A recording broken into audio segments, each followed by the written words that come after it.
A 30-year-old guy sleeping on a beanbag chair in his office convinced the world's smartest investors to give him $32 billion. Tom Brady was his spokesperson. Larry David was in his Super Bowl ad. Politicians lined up for his donations. Then, in just 10 days, his entire empire collapsed and $8 billion of customer money vanished. This is the story of Sam Bankman-Fried and FTX. The crypto exchange that went from hero to zero faster than you can say effective altruism. And the craziest part was gambling with your money the entire time, context setting. You've probably heard about FTX collapsing in November 2022. Maybe you saw Sam Bankman-Fried, or SBF, as everyone called him, getting arrested in the Bahamas or testifying before Congress. But most people don't understand how the scam actually worked or why so many brilliant people, from Kevin O'Leary to Sequoia Capital, bet billions on a guy who looked like he'd never combed his hair. This isn't just about crypto being risky. This is about how someone built a fraud so sophisticated that he fooled venture capitalists, celebrities, and millions of regular people while openly breaking every rule in the book. In this video, I'm going to break down 1. Who Sam Bankman-Fried was, and how he built the perfect image. 2. The bank run that exposed everything in 72 hours. 3. How he secretly moved $8 billion of customer money to gamble. 4. The bizarre behavior that somehow made him more trusted. 5. And why he thought he could get away with it all. Let's get started. The genius who slept at work, Stanford University. 2014. A physics and math major named Sam Bankman-Fried is about to graduate when he discovers effective altruism. A philosophy that says you should make as much money as possible just to give it all away. Sam loved this idea. He wasn't greedy, he told everyone. He was going to earn billions and donate it to save the world. After graduating, he joined Jane Street Capital, a top Wall Street trading firm, and learned arbitrage. Buying assets cheap in one market and selling them expensive in another. Basic stuff, but profitable. In 2017, he noticed something wild. Bitcoin was trading for $10,000 in the US, but $11,000 in Japan. That's a 10% instant profit just by moving money between countries. This was called the kimchi premium in Asia. So Sam started a trading firm called Alameda Research, moved to Berkeley, and made millions exploiting these price differences. By 2019, he'd made enough to start something bigger. He launched FTX, a cryptocurrency exchange where people could trade Bitcoin, Ethereum, and thousands of other digital coins. Promised it would be fast, reliable, and safe, unlike other sketchy crypto platforms. By 2021, FTX was processing $10 billion in trades per day. The company was valued at $32 billion. Sam himself was worth $26 billion on paper, making him one of the richest people under 30 in the world.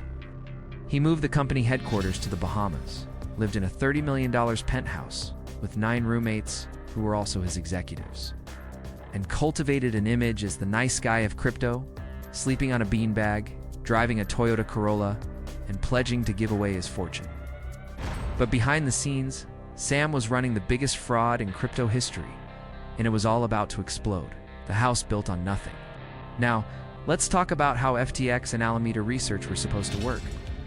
Because understanding the structure is key to understanding the scam. FTX was a cryptocurrency exchange. Think of it like the stock market, but for Bitcoin and other digital coins. People deposit money by crypto and store it on the platform. FTX's job was simple: hold customer funds safely and process trades. That's it. Alameda Research was Sam's separate trading firm, bought and sold crypto to make profits. These were supposed to be 2 completely different companies with separate finances. Here's the rule that every legitimate exchange follows. You never, ever touch customer money. It's not your money. It's like a bank vault. Customers deposit cash. The cash sits there, and they can withdraw at any time. But Sam broke that rule from day one. He secretly gave Alameda Research unlimited access to FTX customer funds. Alameda could borrow billions directly from FTX's customer deposits without anyone knowing. Let me give you a real example. Say you deposit $10,000 on FTX to buy Bitcoin. You think your money is sitting safely in your account? But actually, FTX secretly lent your $10,000 to Alameda, which then used it to make risky bets on other investments. And it gets worse. Alameda was taking those billions and gambling on things like 1. Risky crypto tokens that had no real value. 2. Venture capital investments in random startups. 3. Real estate in the Bahamas. 4. Political donations. Sam gave over $40 million to politicians in 2022 alone. By mid-2022, Alameda had borrowed over $8 billion from FTX customer deposits. $8 billion that wasn't theirs. Now, as long as crypto prices kept going up and customers didn't all try to withdraw at once, Sam could hide it. The money was moving so fast, nobody noticed. But crypto markets don't go up forever. And in 2022, they crashed hard. Bitcoin dropped from $69,000 to $16,000. Other coins fell 90%. Suddenly, all those risky bets Alameda made were worthless. They'd lost billions. And remember, that wasn't Alameda's money they lost. It was yours. The 72 hours that destroyed everything. But wait, here's where it gets dramatic. Because for months, nobody knew how bad things were. Then came November 2nd, 2022. CoinDesk, a crypto news site, published a leaked document showing Alameda's balance sheet. It revealed that most of Alameda's assets weren't real dollars or Bitcoin. They were FTT, a token that FTX itself had created out of thin air.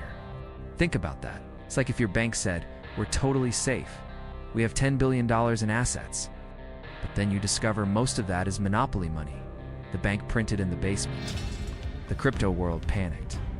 And one person in particular saw the opportunity to strike. Changpeng Zhao, known as CZ, the CEO of Binance, FTX's biggest competitor. On November 6th, CZ tweeted that Binance would sell all its FTT tokens. This crashed FTT's price and triggered a classic bank run. Within 24 hours, customers tried to withdraw $5 billion from FTX. But the money wasn't there. Sam had already gambled it away through Alameda. November 7th, Sam tried to calm everyone down on Twitter, saying FTX is fine, assets are fine. He was lying. November 8th, Binance announced it would acquire FTX to save it. For one day, it looked like a rescue. November 9th, Binance looked at FTX's actual finances and said, "Absolutely not," and backed out immediately. They'd seen how deep the hole was. November 10th, FTX halted all withdrawals. Customers were locked out of their accounts. Billions of dollars were trapped. November 11th, FTX filed for bankruptcy. Sam resigned as CEO. In just 72 hours, a $32 billion company had completely collapsed. And then came the really crazy part. People started digging into where all the money went. It's the Bahamas, penthouse, and the missing billions. This is where the fraud gets personal and bizarre.